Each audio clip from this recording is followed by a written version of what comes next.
Dobrý den. Dnešním hostem je známý investor Michal Rostok, kterého znáte z pořadu České televize Den.D. A dnešní téma bude o tom, kdo je to vlastně vůbec investor.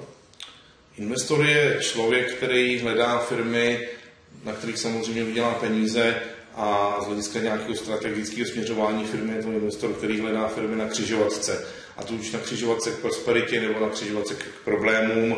Na křižovatce k prosperitě je to o tom, že firma potřebuje investora jenom proto, aby mohla urůst rychleji, lépe a efektivněji, s menšími problémy. A naopak na křižovatce k problémům je investor, který se snaží ten problém vyřešit společně s managementem a se současnými majiteli. Děkuju. Pořád se mluví v televizi o tom, že je největší nezaměstnanost za posledních x let, nebo fakticky největší nezaměstnanost vůbec v historii. Jaké je v této situaci příležitost pro investory? Kde jsou ty obory, které teď jdou nejvíce nahoru? Ta příležitost neexistuje, protože lidi se bojí pracovat a bojí se rozjíždět firmy. Takže za normálních okolností by příležitost byla v tom, že někdo chce rozjet firmu, má nějaký produkt, který má nějakou šanci se globálně prosadit, ale takových lidí je v Čechách strašně málo, takže ta situace tady taková není. Obecně řečeno, funguje to všude stejně. Internet, počítače, technologie, zdraví, telekomunikace, cokoliv, co vydělává peníze, má kvalitní marže. Tím, že se známe, tak vím, že máte investiční společnost, nebo můžeme říct investiční společnost a webové stránky vi.cz. Ano, vi.cz. To znamená, samozřejmě i na těch stránkách se najdou nějaké informace, kdyby někdo chtěl s něčím pomoct poradit.